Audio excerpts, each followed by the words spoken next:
जस्तै हामीले घरहरूमा सबैले देखिरहेको हुन्छौँ, सबैलाई नै थाहा छ, पानी हालिरहेको हुन्छौँ, क्युरिङ गर्छौँ। नर्मल्ली भन्दाखेरि चाहिँ पानी हालेर चिसो बनाइरहेका हुन्छौँ हामीले, वालमा, माथि ढलानमा सबैतिर पानी हाल्छौँ। त्यो चाहिँ किन हाल्छौँ त होइन? त्यो किन आवश्यकता छ त त्यो गर्नको लागि होइन?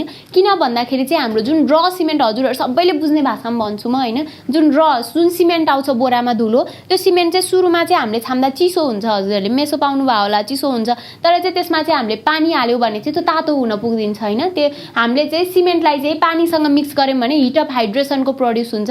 त्यो प्रड्युस भइसकेपछि चाहिँ तपाईँको चाहिँ पानी हालिसकेपछि एउटा प्रपर स्ट्रेन्थ चाहिँ सिमेन्टले बल्ल गेन गर्छ। तर चाहिँ त्यो जुन पानी हाल्दाखेरि हिट अफ हाइड्रेसन तातो प्रड्युस हुन्छ नि, त्यो तातो प्रड्युस भइसकेपछि त्यो चाहिँ प्रड्युस हुन नदिनको लागि चाहिँ हामीले चाहिँ पानी हालिन्छ। त्यहाँनिर पानी हालेर त्यसलाई चिसो बनाइरहन्छ। जस्तै अब तपाईँको हाम्रो कङ्क्रिटिङ गरिसकेपछि, ढलाइ गरिसकेपछि चाहिँ हाम्रो चाहिँ 28 दिनसम्म अथवा 14 दिनदेखि 28 दिनसम्म हामीले जुन ढलान राखिरहेको हुन्छौँ नि, त्यो चिसो बनाएर राख्छौँ नि, त्यो भनेको चाहिँ त्यति दिनसम्म चाहिँ राख्नै पर्छ हजुरले। किन भन्दाखेरि जुन हाम्रो सिमेन्ट ढलानमा युज भइरहेको हुन्छ, त्यो सिमेन्टलाई चिसो बनायौँ भने बल्ल प्रपर स्ट्रेन्थ चाहिँ हाम्रो चाहिँ गेन गर्छ हाम्रो कङ्क्रिटले होइन। हाम्रो स्ल्याबले चाहिँ बल्ल प्रपर स्ट्रेन्थ गेन गर्छ। त्यो भएर चाहिँ हामीले चाहिँ क्युरिङ गर्न एकदमै आवश्यकता छ होइन।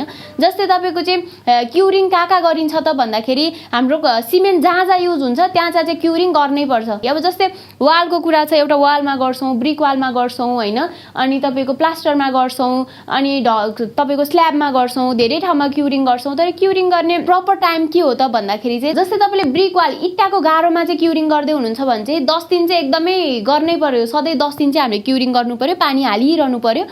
त्यसलाई चाहिँ सुक्खा बनाउन दिनै भएन। सुक्खा बनाउनु भयो भने चाहिँ क्र्याक आयो। अनि अर्को भनेको चाहिँ तपाईँको प्लास्टरमा चाहिँ हामीले चाहिँ 7 दिन जति चाहिँ प्रपरली चिसो बनाइरहनु पर्यो। हामीले प्लास्टरलाई चाहिँ क्युरिङ गरिरहनु पर्यो। अब जस्तै तपाईँको यो क्युरिङ गर्दाखेरि पनि तपाईँको यो चिसो ठाउँ, तातो ठाउँ भन्ने हुन्छ नि त। त्यो भए हुनाले चाहिँ चिसो तपाईँको एकदमै हट, एकदमै तातो क्लाइमेट छ भने त्यसमा चाहिँ हामीले चाहिँ क्युरिङ गर्न चाहिँ छुटाउनै भएन। क्युरिङ गर्ने प्रोसेसहरू हुन्छ, मेथडहरू हुन्छ। कसरी क्युरिङ गरिन्छ त भन्दाखेरि, हजुरको पहिलो प्रोसेस भनेको चाहिँ हाम्रो चाहिँ नर्मल, जता पनि ढलानमा गर्ने भनेको चाहिँ नर्मल पोन्ड बनाएर, हामीले यस्तो पोन्ड बनाएर पोन्डमाथि चाहिँ पानी भिजाएर छोडिदिन्छ। एउटा त्यो तरिकाले क्युरिङ गरिन्छ। अर्को भनेको चाहिँ तपाईँको चाहिँ कतिपय तातो ठाउँहरूमा चाहिँ पानी मजाले तल गरेर त्योभन्दा माथि चाहिँ प्लास्टिकले छोपिरहेको हुन्छौँ कि, त्यसले चाहिँ पानी चाहिँ इभापोरेट भएर त्यो तातोले चाहिँ बाफ बनेर उडेर नजाओस्। र अर्को हुन्छ जुटको बोरा, त्यसलाई वेट प्रोसेस पनि भनिन्छ। जुटको बोरा माथि चाहिँ हामीले पानी छर्केर त्यसलाई चाहिँ चिसो बनाएर छोड्यो भने त्यो चिसो जुन जुटको बोराले पानी सोच्छ त्यसले पनि प्रपर क्युरिङ चाहिँ हुन्छ।